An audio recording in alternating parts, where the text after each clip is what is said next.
This was one of the very first videos that YouTube recommended to me when I woke up this morning. Little did I know what was going to happen to me a few hours later. So if you guys are wondering what the message said that I got, it said that she got food poisoning and that she was puking and had violent diarrhea, and that's why she left the restaurant. That's the last message I'm ever going to read. Anyhow, with that said, I put this particular video through the usual filters. I take the transcript, filter it through ChatGPT, create a script, and then take talking points from that script.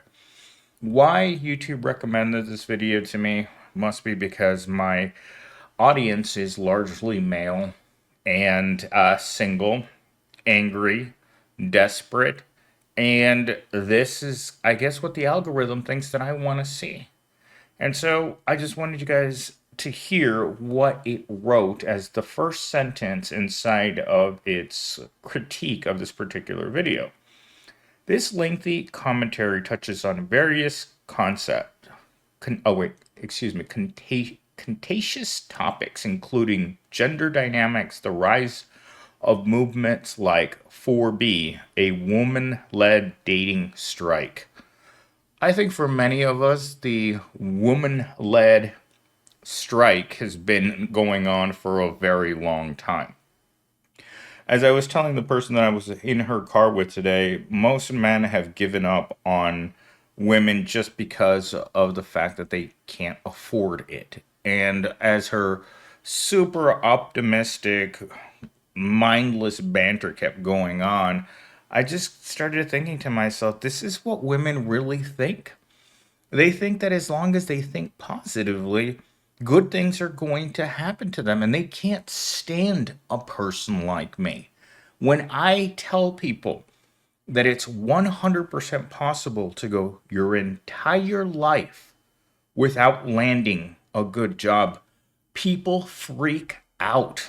Like they can't possibly understand that immense effort at going to school, at trying, at waking up with a positive attitude and going out there and giving the world your positive attitude, that sometimes that's just not enough.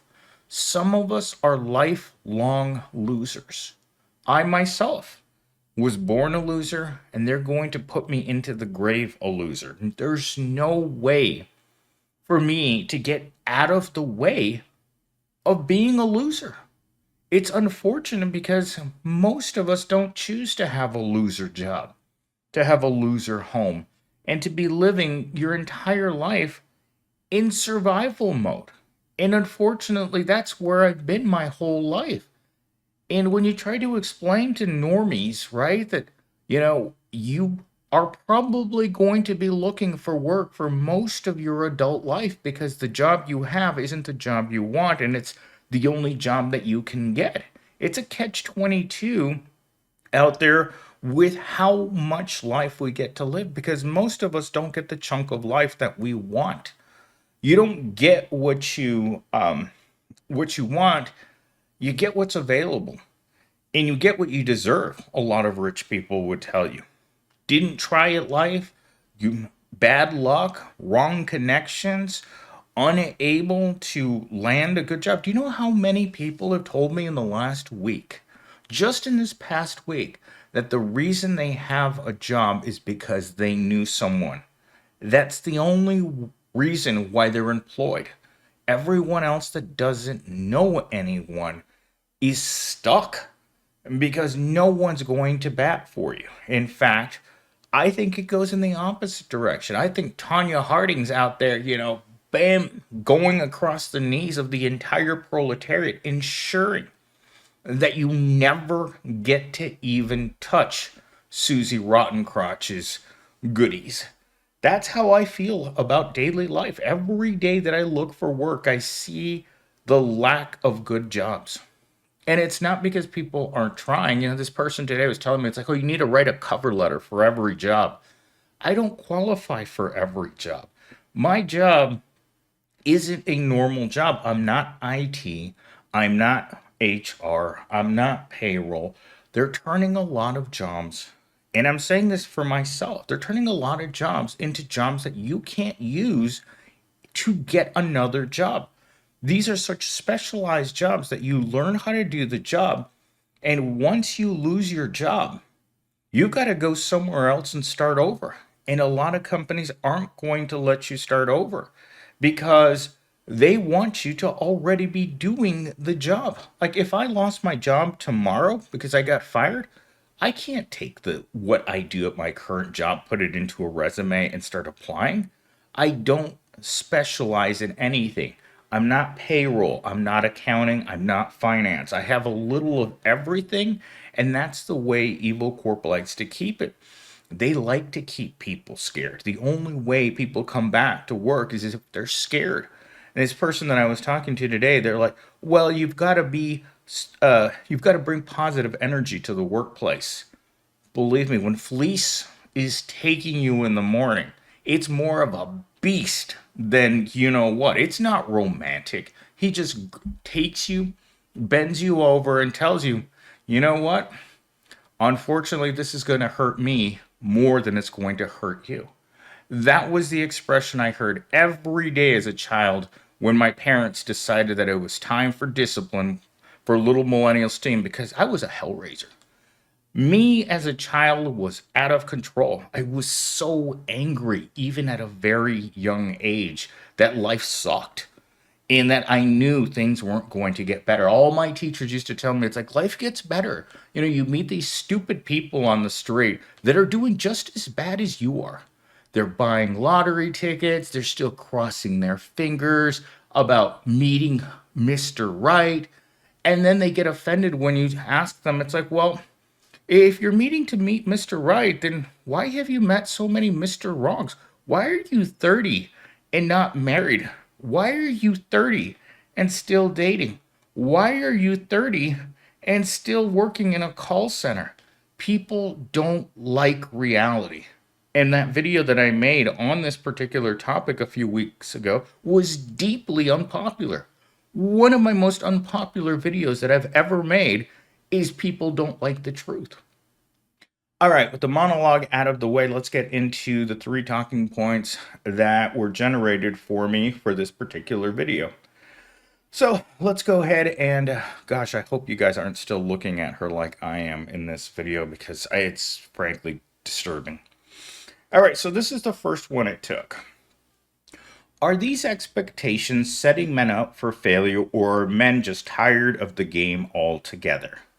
Having expectations for men in the sense that we want men to be strong but sensitive, confident but not cocky, ambitious but not greedy. I mean, I don't know what society really deems as being successful as a man other than having a six-figure income that's more like 500,000 right now, and having your own home, having your own company preferably, not working for the man, and being able to go your own way, right? And this whole movement right now after the election of women being disgusted by people who don't see I don't know. I was talking to Mello last week, and she said that men are only going to get some if they turn into Bernie Bros, and the rest of women are absolutely disgusted by. So I just don't know how men are supposed to be set up to be winners when the vast majority of men don't know what they're doing. I'm not a man's man. I don't like sports. I don't like music. I don't like mainstream entertainment. I don't like video games. I don't like a lot of things. In fact, I would say that most things I don't like. I don't like animals or children. And after today, let me put it this way. I'm very sore on the topic of women. Like I had been alone my entire life. I've been a lifelong single person. You know what comes along with being lifelong single is being lifelong unemployed. I have felt that my entire life was a joke. Every job that I've ever had never felt like a job. Was it providing a living wage? No. Was it providing me with a bright future? No. Was it a career? No.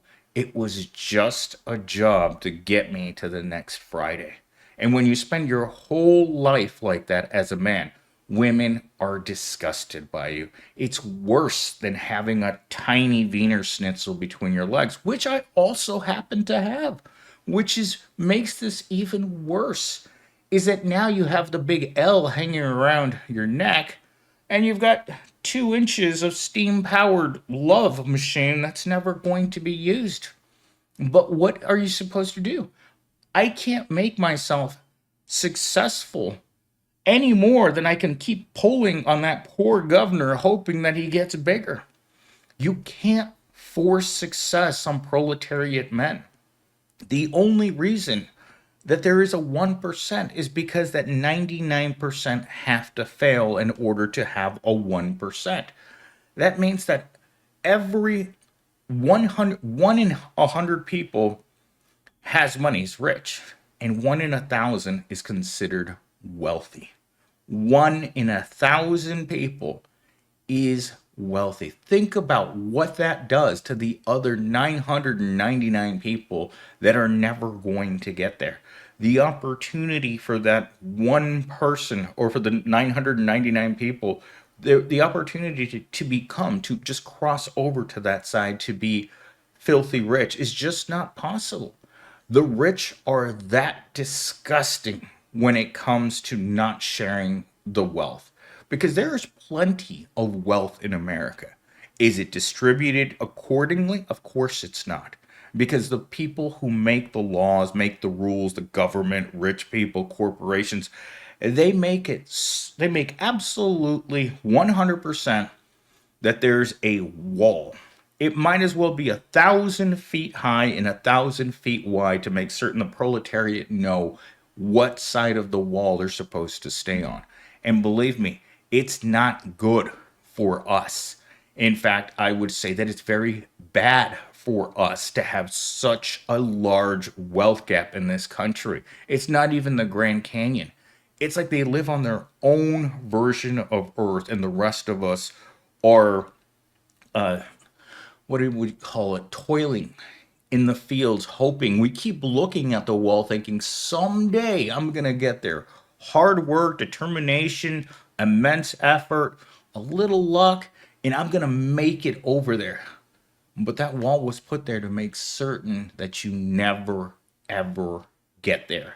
There's no doggy door to get you through that wall. In fact, if there was a doggy door to get through that wall, to get to opportunity and success, it would be electrified. It would have spikes. It would have sharks with lasers on their head.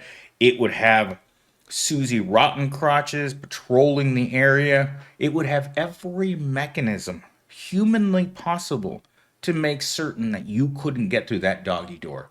And it's only one person at a time that gets to go through the doggy door. And more than likely, you will never see the other side. Talking point number 2. What happens to families, communities, and even the economy? Chaos if men stop showing up. Who's left to deal with the fallout?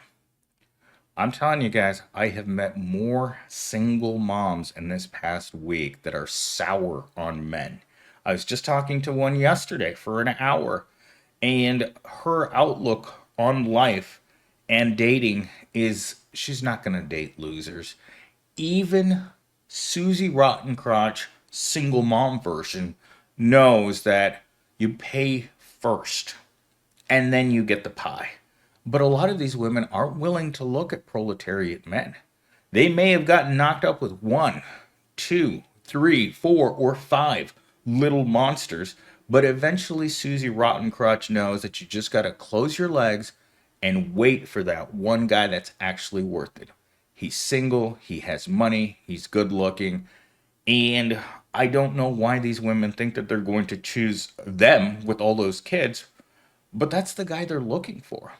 Yesterday, when I finished talking to this 50-year-old cougar, I felt like my self esteem was running down both my legs and I had nothing left. Not only had Evil Corp kicked my rear end yesterday, But this cougar had kicked me in the nuts so hard I felt like a pinata down there. And every time she spoke truth about the way that she felt about who she was looking for, it made me feel smaller and smaller and smaller. That 2 inches went down to about a millimeter. And by the time I walked her out of my office, I was just like, you know what? There's no hope. And then after a day like today, I felt even worse. It's like I was being set up for today by talking to the cougar yesterday. But I just keep meeting these women that are so fed up with men. The woman led dating strike. Can you imagine a woman led dating strike by single moms who are sick and tired of Johnny Sixpack showing up 3 sheets to the wind and saying, you know what, my choice. And women are like, Johnny Sixpack, go home. You're drunk. But Johnny Sixpack, he's just, he's halfway there. He's halfway not there. Pretty much like I was last night. And in fact, I was talking to someone today, and she's like, Millennials team, I hate being so drunk that I don't know where I am. And I'm like, welcome to my daily life. That's me. In about 20 minutes, I'm going to be pushing down my first beer, my Pearl beer.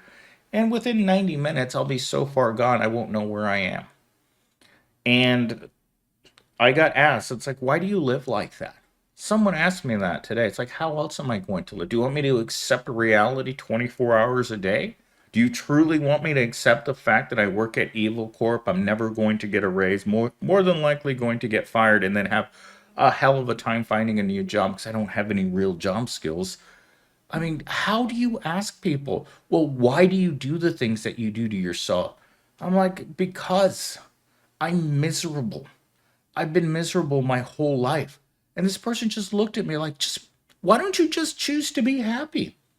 And I just look at this person, tell me one reason why I should be happy that I'm going on vacation for 2 weeks and I have no money to go on a vacation with.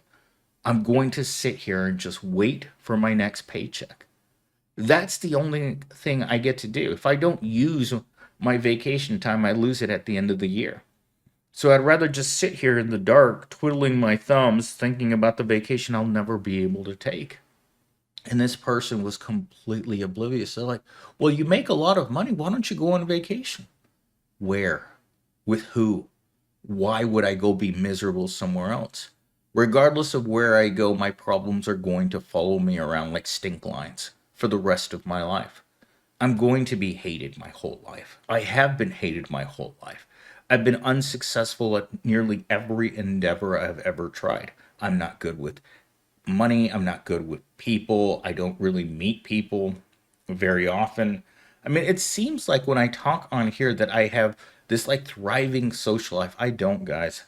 Most days, most nights are spent right here at this desk talking to this microphone as if it were another person. As for my life, I'm a total failure in every conceivable aspect. I took out too many student loans. I never have met anyone that was worthwhile. And I don't see any sort of future for the proletariat. That's why I make these videos. I feel for the proletariat. I know how hard it is out there. I know the rent is impossible. I know that your promobile is about to break down at any moment. And I feel like no one has job security because your boss doesn't treat you in any way in which it makes you feel good about working there. Every time I look at my boss, I'm disgusted. That's how I feel at my job. Like that person's entire existence is meant to squeeze the proletariat for more labor. And everyone is fed up, not just me. But you ask anyone working in corporate America how they feel about the treatment that they're getting, and they will tell you it's not good. All right, let's get to our final talking point before I run out of time. Men say relationships aren't worth the risk. Women say men are the problem. And everyone's alone watching Netflix. Is this just a phase, or are we rewriting the rules of relationships for good? I think that women have set the bar too high for men, and men have just given up. That's where I'm at with this. If women want you to be this successful and I can only do this much, with the effort that I put in, with the little bit of luck that I haven't had, and this is all I can do and it's not good enough, guess what? All you single moms out there, you're going to have to be fighting over that one guy that's given it to all the single moms. All the Susie Rotten crotches out there are going to be giving it to only one class of men. The men that they think are winners enough so that they, bend over. But for the rest of us, we're going to be shaking hands with the governor morning, noon, and night on our breaks while we sleep. That's it. I was reading a psychology book. It was my which was my final year of my psych degree, and I was taking a class on how men age. And they literally said in this book that men will give the governor a good shake until they put you into the pine box. Men never stop. And I think about that and it's like, well, I think I've shaken hands with the governor probably every few hours for the last 20 years. Ever since I discovered what that was, I think he's been getting beaten, and I know he's tired of it. Oh, he tells me all the time. It's like, Millennial Steam, when are you going to stop? Stop beating the governor. And I'm like, hey, man, if you know someone, let me know.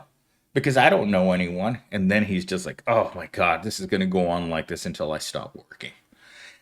So, with that said, I hope you guys enjoyed this video. Again, I enjoy making them. I think they're particularly funny. I hope you guys had a good Saturday, and I will catch you guys back here tomorrow morning.